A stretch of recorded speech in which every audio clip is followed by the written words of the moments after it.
following YCT. Excellent. All right, so I think we can get started. You all ready? Okay, so Modern Orthodoxy, Past, Present, and Future, Part 3. It's the topic for today is Modern Orthodoxy in the 21st century. In the first lecture, we talked about the history of the rise of modern Orthodoxy, particularly in reaction to Reform and other liberal movements. In part 2, we spoke about the 20th century. We touched on a few interesting areas, and today we'll talk about what we're dealing with today in this century and going forward. First point I wanted to make is that there are various types of modern Orthodoxy, the way things have been emerging. I would say there's a group called ideologically modern Orthodox or centrist Orthodox. Such people adhere to observance of halacha and are philosophically committed to the Torah viewpoint on life. They view general education as a positive fulfillment of a commandment to acquire knowledge and use it in the service of God and of humanity. At the same time, we have a group that many people are calling flexodox or socially orthodox, behaviorally modern Orthodox, are not as concerned with philosophical ideas. They're observant, but not necessarily rigidly observant. They might be careful about some rules, but not necessarily all the rules. They find themselves more at home in the Orthodox community than in other settings. And a third grouping would be what we call open Orthodox. And this is primarily differentiated by a very big emphasis on the inclusion of women, particularly in rabbinic leadership. And so among the leaders of this movement are Rabbis Weiss, Linzer, and Lopatin. Which brings us to the first topic that we wanted to explore in depth today. And that is women in the rabbinate. Women as rabbis is a hotly debated item within modern Orthodoxy.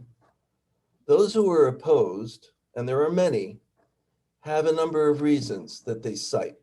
First, it's never been done. It's just never been done. The second is that the Rambam has paskined that sarara, which is authority over the community, is ruled out for women. We're going to go into some more detail into this in a few moments. And the Rav Soloveitchik, a leader of modern Orthodoxy, agreed very much with the Rambam's formulation. And third, there is a concern from a sociological perspective that women as rabbis would demotivate men, because this has been the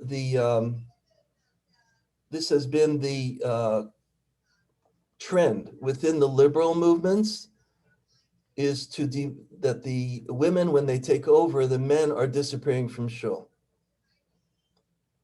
So those are the main reasons for opposition.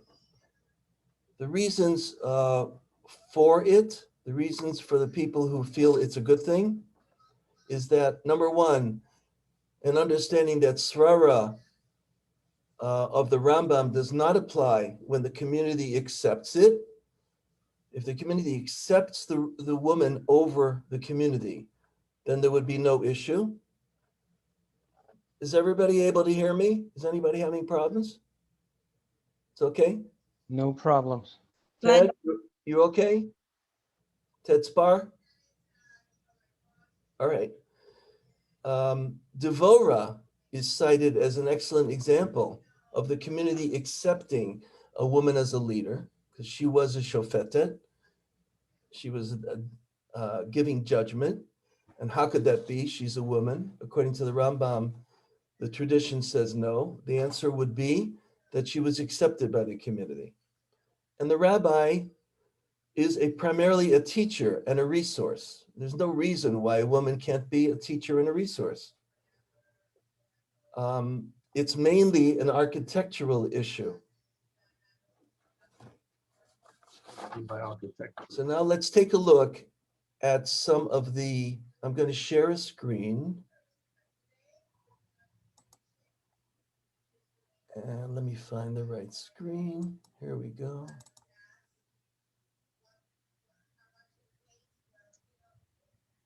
Okay, can everybody see the screen that I'm sharing? Yes. Yeah. Except that I've shared the wrong screen. Sorry. One more time.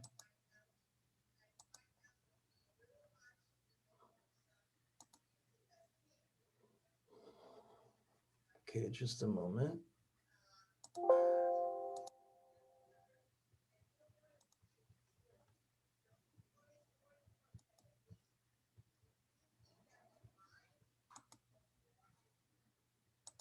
Okay, does everybody see what a screen that has what looks like a bar chart? Yeah. Yeah, okay.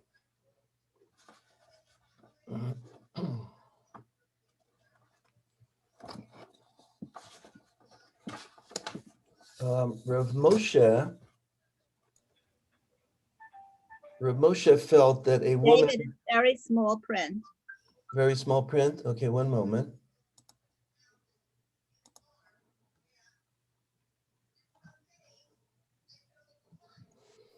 You can't see the bottom what the labels are. Okay, Yeah, just a just moment. have the, yeah, part of the on the screen. Okay, how about now? That's better. Okay, Whoops, you're going too so here far. we go. I wanted to first, actually, let me digress for a moment. I meant to show this earlier, that the diversity of modern Orthodoxy, if you see here, hopefully you can make out, the modern Orthodox, among all Orthodox Jews, are 41%. And then 34% are considered liberal or open, 25% are considered centrist or right. Everybody can see that? Yes? This is from the Nishma research study that was done a few years ago. Yes. Okay. Now here's what I wanted to go through with you here. So the Rambam in Hilchas Malachim says, Ein ma'amidin isha b'malchut shenemar alecha melech. Som tasim alecha melech v'lo malka v'chein kol mesimot shebi Yisrael ein memanin bahem ela ish. A woman may not be appointed queen because it says, appoint yourself a king and not a queen. Only a man can be appointed. Okay, I need to just take a moment. I have to close the door.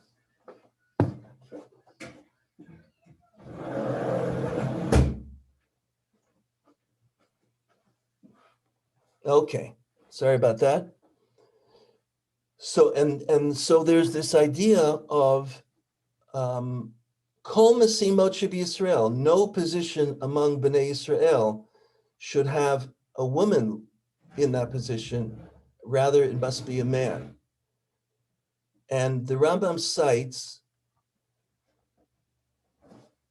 he says, to ish, that it must be an ish, and the Mefarshim say it's a sifri in Parashat Shoftim. So when people search for this sifri in Parashat Shoftim, where it should be talking about a woman, it's not found.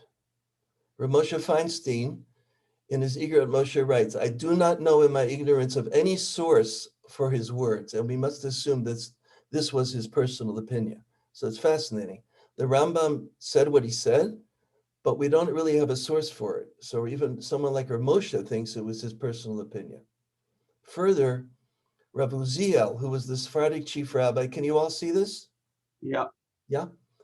He suggests the prohibition may have been based on not a psul ha'isha, disqualification of women, but on the affront to the dignity of the community, of kavarat tzibor. So this is an important difference, because if the appointment is made by the community itself, then the disqualification would remain in force. It reflected something inherent in women.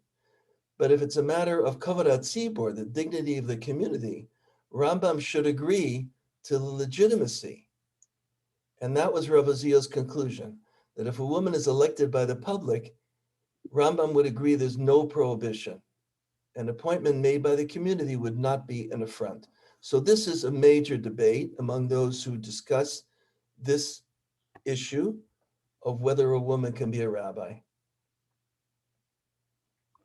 In reality, we have had movement in that direction, although just the beginnings.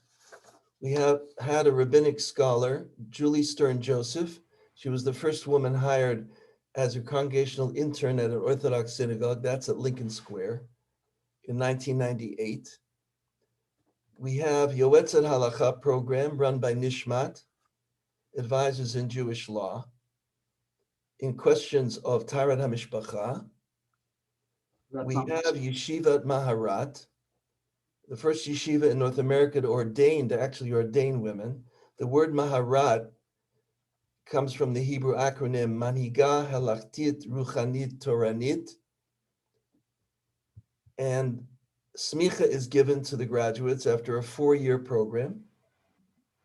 And we also have in Israel a number of programs. One of the leading ones is at Or Torah Stone, the institution founded by Rabbi Riskin, now being carried forward by Rabbi Brander. The Morot Hora'ah program. It's a full-time program, 5-year studies. And the women who graduate are certified as spiritual leaders and Morot Hora'ah.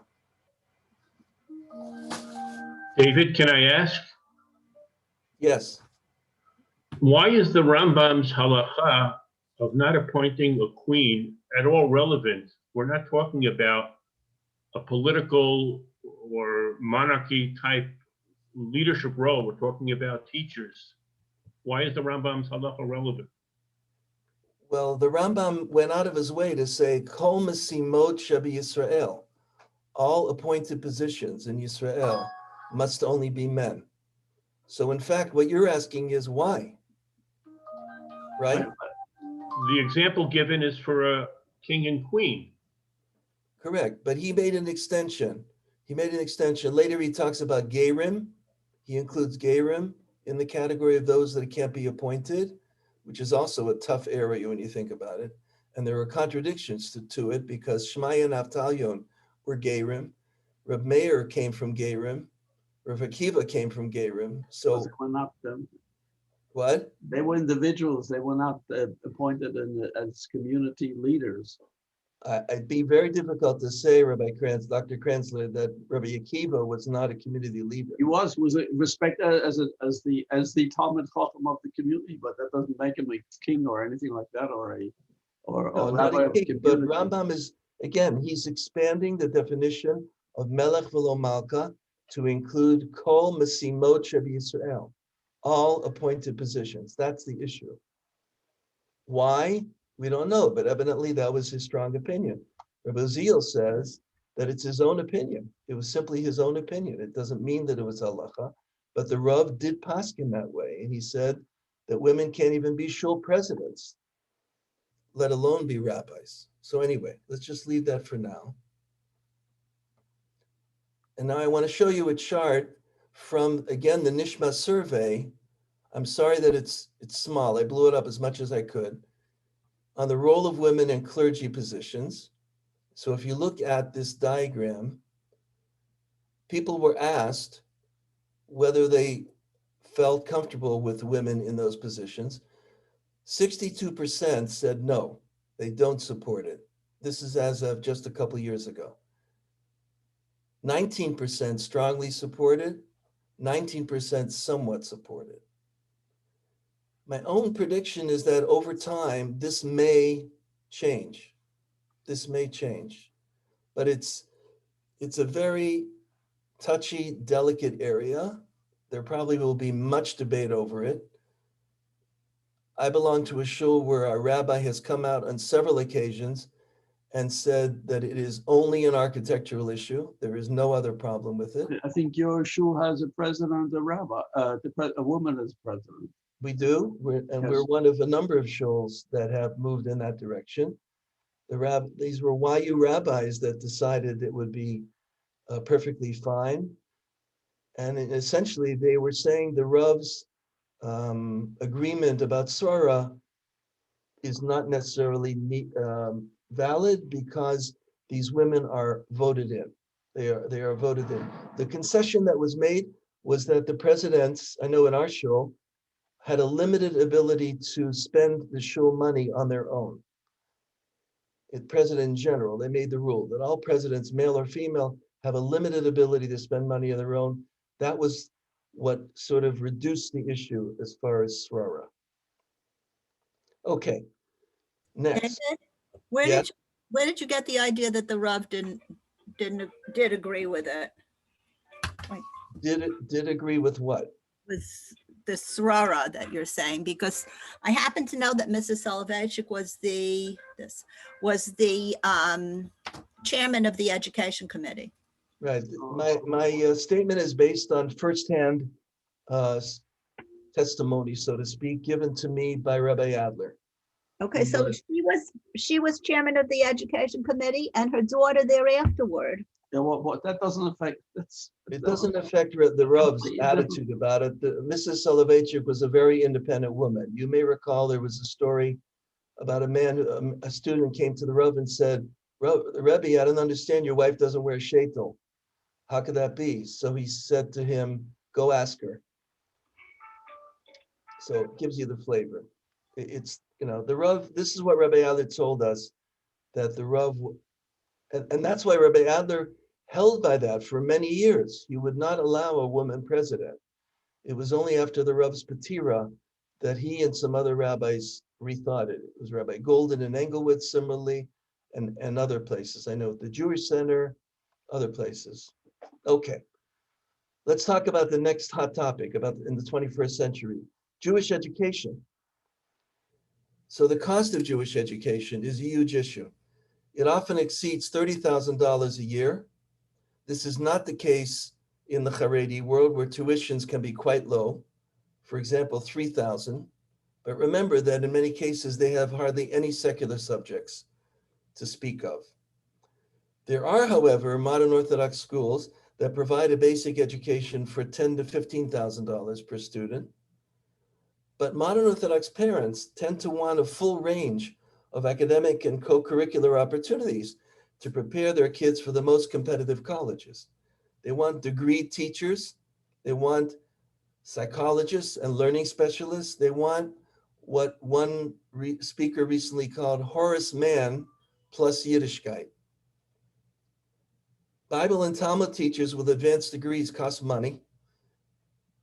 So altogether, we have ourselves quite a situation where the community wants a very rich Jewish education, but that costs a lot of money, and it's really pricing Jewish education very high. The tuition costs have made it difficult to have large families in the modern Orthodox community. Rabbi Lamb years ago called it the most effective method of birth control in the modern Orthodox community. And a solution is really needed. School voucher solution is really, really badly needed. There have been spotty successes. I know in some areas of Cleveland, there are school vouchers, but we need it on a national level.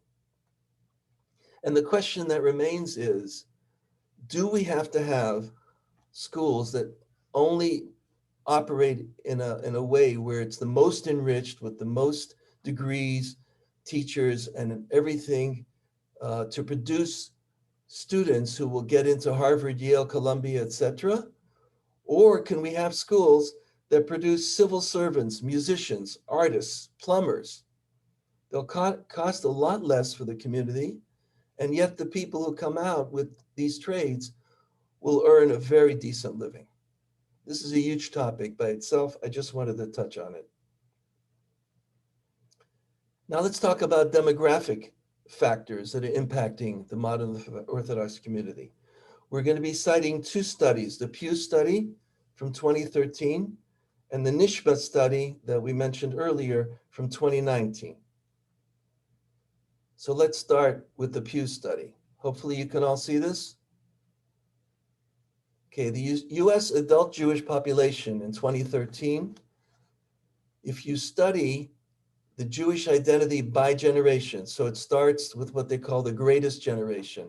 You see the years of their birth. Then the silent generation. Then the boomer generation that many of us are part of. The Generation X and the millennial generation.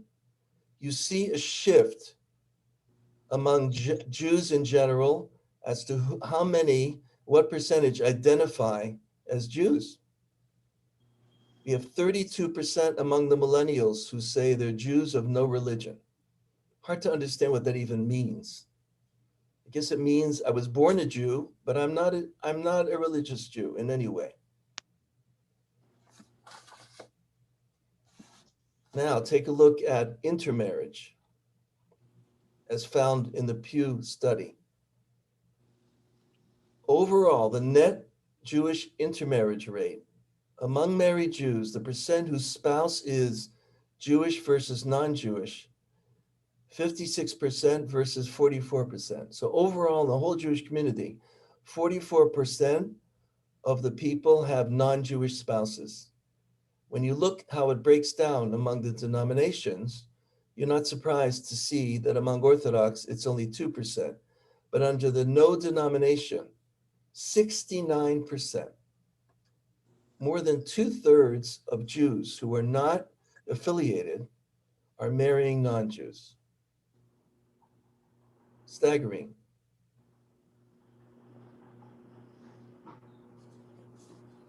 David, can I say Yeah. something? The question definition, for example, among the Orthodox, 2%, if one of the spouses was born non-Jewish and converts, how is that? No, Is- conversions would be considered Jewish. Okay, so the 2%, for example, would be someone who has not converted. That's right. They've remained a Gentile. Now let's look at I want to present to you numbers that I found incredibly surprising in terms of the size of the Orthodox community, and in particular of the modern Orthodox community. So hold on to your seatbelts, as Rabbi Yudin says. The world Jewish population, hopefully you can see this. Again, I'm sorry, I'll read it. The world Jewish population is almost 15 million. Now notice, think about it. That means that we have barely made up the losses of Hitler. Barely, not completely. The world Jewish population prior to Hitler was more than 15 million. The United States Jewish population of the 15 million is about 7 million. United States Orthodox population total is 850,000, best estimated by the study. Among that 850,000, we have Haredi population of 550,000 and a modern Orthodox population of 300,000. 300,000 modern Orthodox Jews in the entire US. That's the number of people that can fit into 5 NFL stadiums. That's it. Consider the following. The number of transgender adults in the United States is 1.4 million, just to give you a basis of comparison. Nishma found that 42% of the modern Orthodox are Bali Tshuva. 42% of all modern Orthodox are Bali Tshuva. In a 2011 New York City population study, the modern Orthodox are 18% of adult Jews over 65, but 2.9% only of Jews aged 18 to 29. The Haredim are 1.6% of over 65, far fewer than the modern Orthodox, but 8% of between 18 and 29. So that's a pretty striking commentary on where the children are. Haredi children number 166,000, 4 times the number of modern Orthodox children. Orthodox maintain a high fertility rate and a low intermarriage rate, as we saw. According to Pew, the Orthodox have 37% of the Orthodox have incomes over $150,000 a year. That's a number that's unmatched by any other Jewish subgroup, whether it's conservative, reform, unaffiliated. No one has that kind of average income. But let's talk about defection. For those people born between 1950 and 1970, surveys have found that Orthodoxy has retained, how many would you guess? What percent? Any guesses? No? 80%? How many? 80, 80. 80. The numbers Oh, that really? were found were 42%. That's it? 40, less than half Wow. of Orthodox Jews who were brought up Orthodox, born between 1950 and 1970, only 42% will now identify as being Orthodox. So you wonder why we haven't grown tremendously till now. In addition, there's what some call an Israeli brain drain, namely many of particularly modern Orthodox, Zionistically oriented people moving to Israel. 20% of modern Orthodox gap year attendees live for some time in Israel. We don't mean for a year. We mean they seriously make aliyah. And just think about the leadership that's moved from America to Israel, including Rabbi Riskin, the late Rabbi Lichtenstein, Rabbi Rosner, and so many others. So this is a significant brain drain. Now, of the people raised modern Orthodox who are now between 30 and 49 years in age, fully 44% have moved to the left from modern Orthodoxy, almost half. Even worse, among those between 18 and 29, 29% no longer self-identify as Orthodox.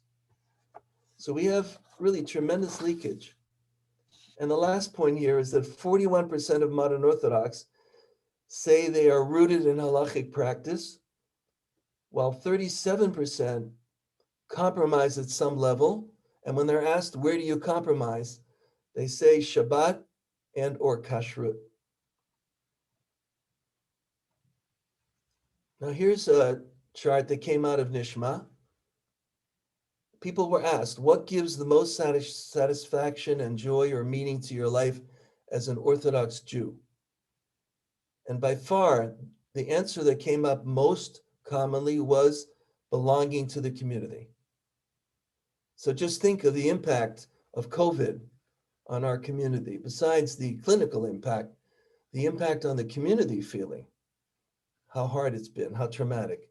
Followed by Shabbat, followed by family time, followed by observant children, grandchildren. You can see that this drops significantly when asked about spiritual awareness, observing mitzvot, midot and chesed. Fascinating results. Now, for example, I was troubled by this, Israel, 4%, importance of it.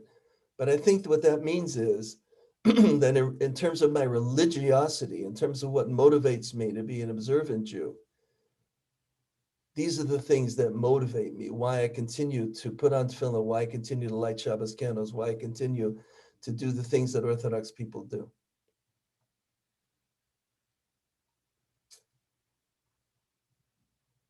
And then this is also a very interesting set of findings. The role of women in shul policies and practices. So I don't know how it's coming across on your screen, but sort of the brownish gold area denotes people who are very much in favor. And then there's an area of light blue who say they're neutral. So religious classes for women should be at an intellectual level equal to men, overwhelmingly in favor. There should be co-ed religious classes. They should have a mechitza structure that's women-friendly. Notice this, women should be eligible to be shul president. This is from 3 or 4 years ago. So there's been a big shift in that direction, at least on the part of individuals. Women should be eligible to say Kaddish, even if no men are saying it. I know in my own community, there's only 2 shuls that I know of, or perhaps three, that do support this approach, this viewpoint. Whereas others, if a woman starts saying Kaddish and she's the only one, a man or two men will start saying Kaddish. Women should be eligible to give Divrei Torah from the shul bima or pulpit. The Torah should pass through the women's section before and after Torah reading. So this is like pretty progressive, and so it's the least popular. But it's very interesting that as far as the role of women, women are getting much more recognition as an important half of the community, that they should be able to take part in a very significant way within the community. And we talked earlier about excuse me again, I'm sorry.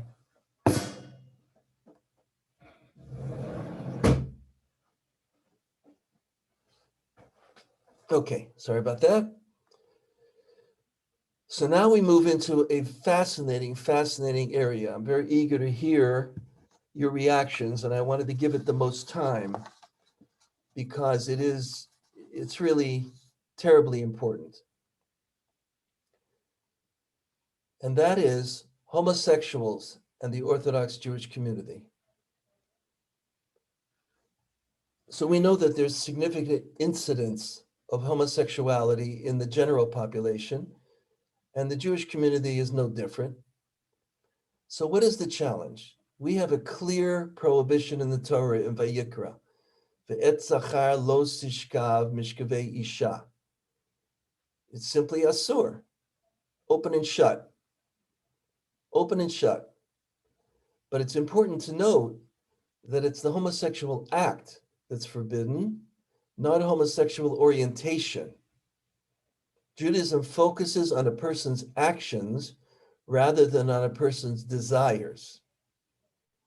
And this is true in many areas of halacha.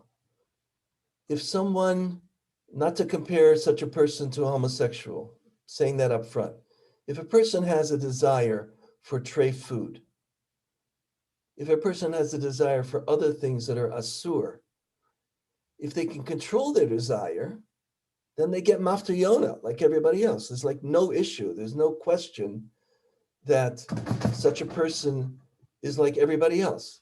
The issue, though, that comes up is if they get into te'avon, they get into the desire, they give into the desire, now what? Now what? So let's take a look at how the poskim, great rabbis, have looked at it. Hopefully you can all see this.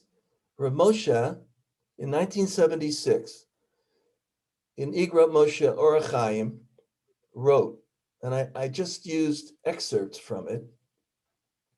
The first thing you need to know is that homosexuality has the severe punishment of stoning and karet.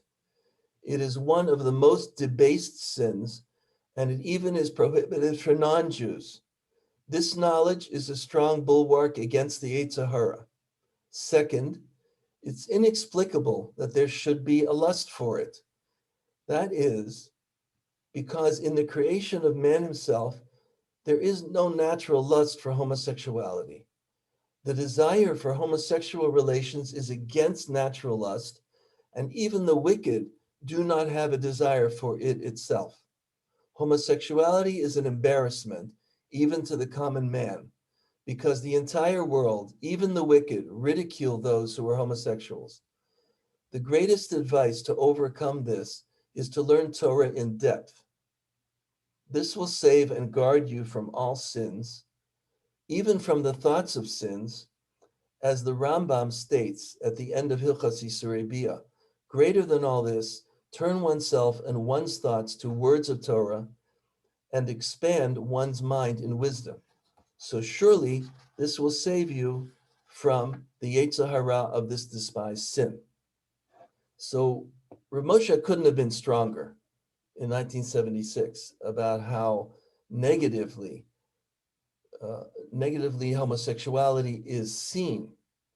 Now let's take a pause for a moment and think of our own reality in the Western world, in America. how the reality has changed. Homosexuality used to be a prosecutable crime. Are you aware of that? It was a prosecutable crime. Gays were termed perverts or deviants, and homosexuality was considered a mental illness. Look in the earlier versions of the DSM, and you'll see, Dr. Kranzler, all Yeah. you need to do is tell us that, this is something that was clearly categorized as a That's mental illness. changed tremendously. 60 years after the sexual revolution of the 1960s, traditional Western society's moral underpinnings have been overturned by contrast. 1, abortion has been legalized. 2, divorce is rampant. 3, living together, having children before marriage is very much common. And homosexuality is celebrated, popularized, and seen as a fully legitimate alternative. Orthodox kids are coming out in yeshiva high school or even earlier. And one principal in Los Angeles at Shalhevet wrote the following in 2016, reconciling the Torah's prohibition with their worldview is seen by young people as their single most formidable religious challenge. It often causes them to lose faith in the Torah way of life. So I highlight this whole topic because to us in our age group, perhaps we don't see this as big of an issue, but our children, our younger grandchildren are in a world now where this is all around them, where their own classmates are, quote, coming out. It's extremely confusing for them. They're being encouraged by the New York Times on a regular basis on Sundays and by many, many other media channels to see homosexuality as one of the many alternatives that's in front of them. So how do we deal with this? Should we treat it like theodicy? Namely, how is a mamzer? How do we deal with a mamzer? Nebuch, a boy or girl who's born out of a marriage that's adulterous, is now labeled a mamzer for their entire life, and they have limitations on who they can marry in the Jewish community. What did they do? What did they do wrong? But our tradition set up such a high level, such a high bar for moral behavior that it even included this innocent child. So the question of theodicy, of tzaddik v'ralo, is the ancient unresolved question that perhaps the homosexuality question enters into. So we saw how Rav Moshe dealt with it in 1976. Now, following along, I didn't reproduce these, they're too voluminous, but both the Lubavitcher Rebbe, Rav Menachem Mendel Shearson, Rav Aaron Feldman, the Rosh Hashiva, and Rav Yuval Churlo in Eretz Yisrael, in discussing this issue, saw it as a trait that needs to be struggled with.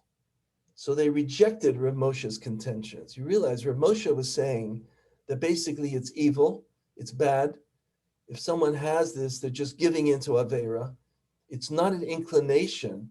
It's an illicit desire that even the non-Jewish world recognizes as wicked. Well, times have really changed. You have to remember that was 1976. That was Correct. So I'm just saying, a different way of just think looking. from Moshe's perspective in 1976, we're not surprised. But since that time, the scientific evidence, the psychological evidence, sociological evidence has illuminated this whole issue. And therefore, that enabled the Lubavitcher, Rabbi Feldman, and Rav Churlau, and others to take a different position. Let me just make a few more points, and then we can have an open discussion. I look forward to that. Now, in 1995, many of you may remember that Rabbi Lamb, as president of YU, allowed a gay club at Cardozo Law School. This was severely criticized by many. One of the most outspoken critics was Reb Chaim Dov Keller, the Rosh Yeshiva at Telz, Chicago, in a letter to Rabbi Lamb that's reprinted in the Jewish Observer in summer 1995. He was a graduate of YU, by the way. I was just going to say that, yes, he himself was a graduate of YU. He was actually Bless him. a very outstanding student at YU, who then decided to move into the Yeshiva Shechem. And he felt an affinity for YU, and he wrote this open, heartbroken article. How could our yeshiva allow a gay club? Rabbi Lamb's answer, off the record, was, we qualified for Bundy money, the federal money. We are a university. We have to adhere to the laws of the United States, and being a gay and having a gay club is within their rights. But from a yeshiva perspective, this is a very difficult position to take. Now, in 2009, there was a panel, many of you may remember, organized by a group of YU students and the Wurzweiler School of Social Work to discuss homosexuality.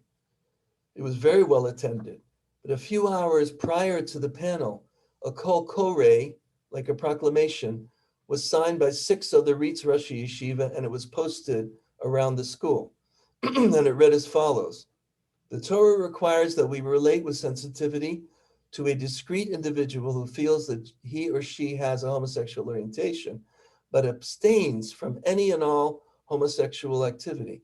Such sensitivity, however, cannot be allowed to erode the Torah's unequivocal condemnation of homosexual activity. The Torah's mitzvahs and judgments are eternally true and binding.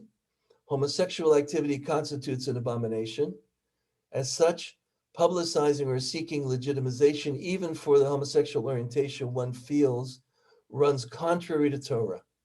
In any form or any occasion, when appropriate sympathy for such discrete individuals is being discussed, these basic truths regarding homosexual feelings and activity must be emphatically reaffirmed. So this was signed by Rav Schechter, Rav Twersky, Rav Neuberger, Rav Rosenzweig, Rabbi Simon, and Rav Sachs.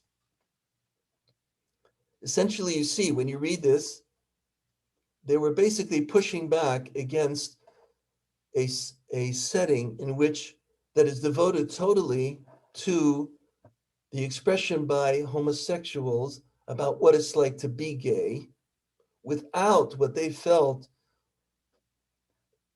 should be central to such a discussion, which is front and center. It's asur. The activity is asur. They felt that that was not being brought front and center. Now,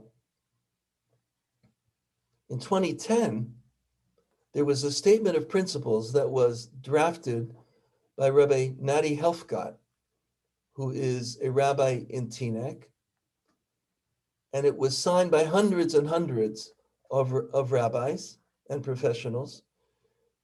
It's available for you to see on this link, Statement of Principles, and its key points were as follows: homosexuals deserve respect like anyone else. Heterosexual marriage is the halachic ideal. Whatever the cause of the homosexual orientation, most believe it cannot be changed. Most doctors believe that change therapies are ineffective and potentially damaging.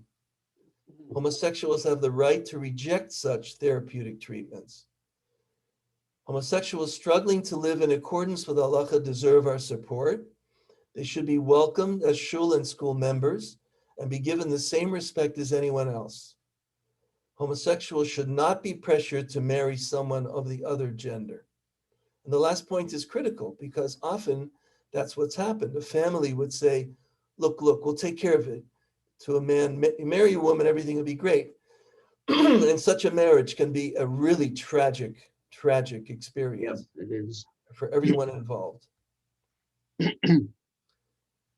Rabbi Helfgott's statement was responded to by a number of Torah leaders from the Yeshiva camp in 2011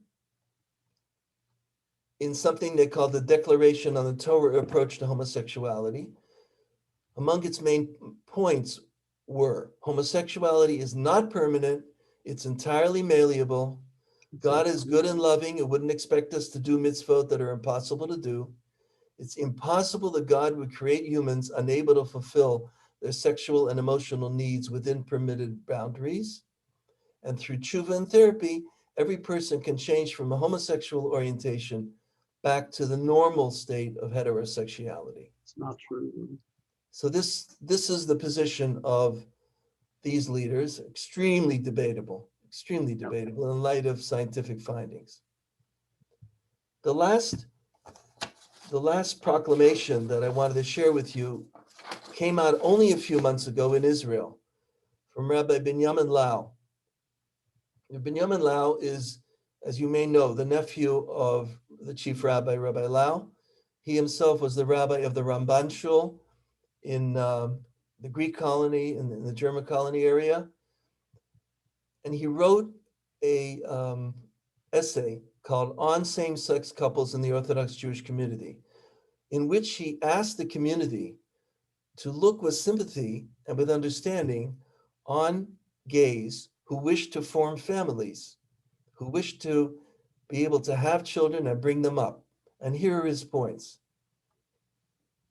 He made recommendations on how same-sex people can live together and have families. Coming out of the closet is a key. He encouraged gays to come out of the closet. Friends and family are urged to be supportive. But at the same time, parental feelings must be carefully navigated. And he emphasized how difficult it is for parents to deal with children who are coming out of the closet. If a homosexual wishes to marry someone of the other gender, they must fully inform their partner. This cannot be a secret. Great care must be taken regarding reparative therapy.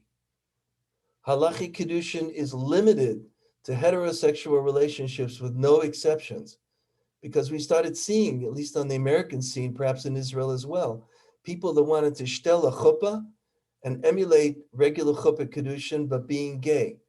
So he made the point that this is off the bounds of halacha. Adopting an alternative format for traditional marriage ceremony is advisable. Halacha does not forbid a homosexual from raising children and building a family. Surrogate motherhood and sperm donation, which often would be used in such a case, require rabbinic consultation because issues of who is really the parent becomes very key. And finally, if a couple does not publicly violate Torah prohibitions, they are halachically fit for all communal roles. So questions for discussion. I'm eager to hear your questions, but among the things that we could talk about is, bottom line, how is the community supposed to act towards a homosexual couple? How are shuls supposed to treat the homosexual? How about aliyot? How about shlichat tzibur? What if a homosexual couple wants to announce a simcha? What if they want to rent the shul for a wedding? So I'm going to stop sharing. And I'm eager to hear what people have to say. Please unmute yourselves. Well, if I can begin, I don't have any hard and fast answers, but I know from experience with the topic of intermarriage that when you sit shiva or you push people away, that's exactly what you're doing. You're pushing them away and you're losing any chance of keeping them within the community or within the fold. You can only bring them closer with love and understanding. Okay. This is an understandable situation. I think it's very important to also to recognize the feelings of the homosexuals themselves. As a therapist, I had to go through the process basically of changing attitudes that we used to have to change to a more modern attitude. My focus was simply to let the homosexual make his decision whether he wants to stay in the closet and be part of the Jewish community, or whether he wants to come out of the closet and try to help him deal with his family, etc. And it really was his decision to make and nobody else's. And it was very difficult at times. But basically, he has to accept himself what he is, and then make the decision afterwards how to deal with the family. And some families were very accepting, others were not. And I think that's going to be the reality with every situation that exists today. That's not going to change. Okay, what about what about in a shul? We have someone who everyone knows is a homosexual. Well, we don't have a law against homosexuals getting aliyahs or anything else. We don't have any specific halacha on that. And there's no reason why you shouldn't get an aliyah. Yeah, that's what I was going to point out. There is no reason why such a person shouldn't be given an aliyah or be shaleach tzibur. Anybody have other thoughts on that? Well, I was wondering what, essentially, if we know somebody's not a Shomer Shabbat, yet they get an aliyah, how is it different than somebody who is a homosexual getting an aliyah? So what happens, Isaac, in most shuls with regard to a mechala Shabbat? They get aliyahs. They get aliyah. Depending on how much they offer for aliyahs. It has a lot to do with the size of the Mishnah. That's right. I'm only partially joking. Now, I remember when I became a gabbai in my minyan, the attitude many years ago by the OU, when they had seminars on being a gabbai, if you're in shul on Shabbat, you're not doing anything wrong. It's not as if you're driving your car into the base of Knesset. So therefore, everyone's on an equal level. It doesn't matter what you do before or after. Now, so let's go from that perspective. What if the Mechalel Shabbat came into shul wearing a T-shirt that said, "I'm Mechalel Shabbat"? It's different. Wearing a T-shirt automatically, I think, disqualifies them to a certain extent. There should be certain amount of parents in shul. Right. So that's what some shuls are taking the following position with regard to homosexuals. It's like, don't ask, don't tell. If somebody is, even if everybody knows, fine, that's fine. But if they are a flag-waving gay, if it's somebody who's always pushing that agenda, then that makes shuls less comfortable. That could make a shul less comfortable. But really, I know in our shul in Teaneck, we had a whole lecture about this. A lawyer was lecturing and saying, what are you going to do when a homosexual couple, A, wants to become members of the shul, and when they want to have a simcha, they want to get married in the shul, they want to rent the hall. According to the laws of the United States, it would seem that is, you must agree to allow them to do that. This is going to be a tricky area for sure. Again, it's even a tricky area according to halacha as well. I mean, you can't. The halacha doesn't say that. It says you shouldn't perform homosexual acts. It doesn't eliminate the fact that they can have relationships with somebody at all. It doesn't, in other words, basically, it's a very specific area. So I don't know. Right. I don't know how Rav Adler paskin, but he's very liberal when it comes to these things, and I think basically he would give a lot of leeway to them. So okay, so the question is it our business at all what a person's religious observance is? Does that enter in any way in the kibudim that they would get in a shul? We've said no, right? Yeah, I think you're not allowed to embarrass a person to start with anyway. For sure. Automatically, that's a halacha. Right, but what do you do if two guys who are gay, avowedly gay, ask for the opportunity to have their marriage in your social hall? David. Yes.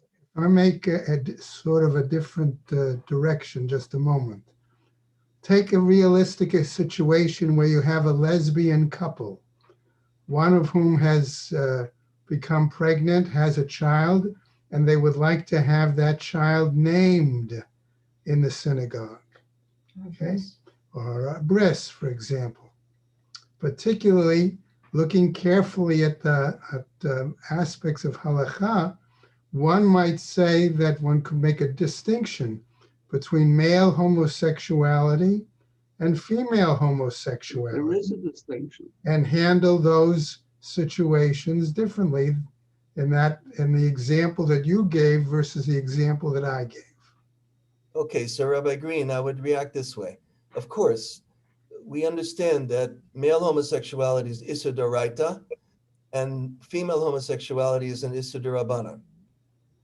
But regardless of the level of Issur, should the community discriminate against somebody wanting to name a baby in shul or have a brit in a shul? The child is a legitimate Jewish child, assumedly, right? The fact that the parents are gay, why would that matter? Why would that matter as far as the child? I know of a day school that a number of years ago was approached by two men. They were a gay couple. They had a child. They wanted to enroll their child in the day school. And they had gone from day school to day school being rejected. The day schools did not want to have the child in their school. And the day school that I'm speaking of did accept the children, the There must child, be SAR. and they flourished and they're observant Jews. I happen to know this because my wife was the one who took them into SAR. Denying them the opportunity, again, is only pushing them away. Right. I think the Jewish community has to be sensitive to all these issues and not to make real, have real negative reactions because you're driving away people, number one. Number two, halachically, they would be wrong also. If individuals shouldn't decide these issues. These are halachic issues. The rabbi should be the one who make the decision when it comes to certain things. I have a question from Harriet. What's been the reaction to Rabbi Lau's recommendations? I don't know for sure. I know that Rabbi Lau, because of these kinds of recommendations, has increased the level of controversy swirling around him, but he's also increased the level of respect for those who see things from his point of view. But I don't have any specifics about it. It's an ongoing issue. It's going to be with us going into the future. As I said, our kids care about it a whole lot more than we do. It's central to them. In many cases, it is a big challenge to them, and it's concerning. I wanted to add this. I myself, in thinking about this, had developed a concern that if homosexuality is one of a cafeteria, so to speak, of choices that's being put in front of our young people, my concern was that a young person who's somewhat confused, somewhat trying to find themselves, you know how young people can often do crazy things to their skin, to wear crazy clothes and so on. It's going through a phase that such a person might say, you know what, I'm going to come out as a gay person, when in fact, they aren't really a gay person, but it's something to identify with. I was concerned about that personally, until I spoke to an old friend I had been in college with, who told me, I hadn't spoken to him in many years, but through serendipity, I was on the phone with him, and he was gay. We knew that in college, and he has been gay his whole life, living with a partner. And I said to him, I shared this concern with him. And he said, David, believe me, no gay person, if they had a choice, would want to be gay. And can I ask you another question? Why do the gays, or I don't understand why they make these tremendous public demonstrations and parades in, whether it's in Israel or anywhere else, to show to show that they are normal individuals. I think by highlighting this, it creates more of a negativity than a positive way of looking at it. So the answer to that may be that it's similar to the suffragist movement, when women had to demonstrate, whether in the early part of the 20th century or in the 60s, in order to, quote, gain the rights that they felt they were rightfully theirs, that were being denied them, or for African Americans to demonstrate for Black lives, everything like that. When a person feels that they Right. do a right, and they're being stifled, they're being held back, and nobody's listening to them, it often becomes something that they demonstrate about. I think it's, You're muted, Isaac. thank you. I think it's interesting that the Haredi view seems to be that being gay is a choice, and the more progressive, well, I don't want to use the word progressive, the more central orthodoxies believe that, more in line with what the secular consensus seems to be. I think the truth is maybe somewhere in between. I think there's clearly, evidence that it's not a choice. And, but at the same time, as you mentioned, somebody who may be confused or going through that initial stage, that adolescent stage in life, may see it as taking some possible choices where they're not actually gay. So You could see from the proclamations that I shared with you a few minutes ago that the more yeshivish world, the Haredi world, has continued to see it as something repairable, as something that could be changed. Whereas most in our community, influenced by science, really have come to see it in a very different way. Hence, the kinds of things that you see from Rabbi Helfgott and Rabbi Lau. But the Haredi community as a whole doesn't accept the whole idea to start with, and they do marry them off, unfortunately, with tragic consequences. I've had a number of situations like that, and they don't publicize the fact that they are gay, and they get married, and the marriages are disasters. They Right, never work right. out well. Right. So we're out of time. David, just 2 points about that Torah proclamation on homosexuality that you quoted. It was put up in 2011. There were about 207 rabbinical signatures, not all of whom came from the Haredi world. There were a significant number of Yeshiva University Rebbeim who also signed it. It was taken down about a year ago. I don't know exactly why it was taken down. It could have been political pressure, or it could have been just an understanding that many of the medical claims that were made were simply wrong and could not be justified. But it's no longer a public statement or a public position of the people who signed that document. Okay, yes, thank you for that. Okay, I think this is a fascinating subject area. I hope you agree. In the fourth session of this series, we're going to see some of these issues depicted on film. So I'll be sharing, I haven't decided yet, either one specific film or clips from a few films. So I invite you to, in fact, tune in next Monday at this time to see some very interesting illustrations that focus in on some of these issues in modern Orthodoxy. Thank you all very, very much. Thank you, Thank you. David. Thank you, David. Ashiko. Oh, Thank you. Have a good day. Thank you. tough job.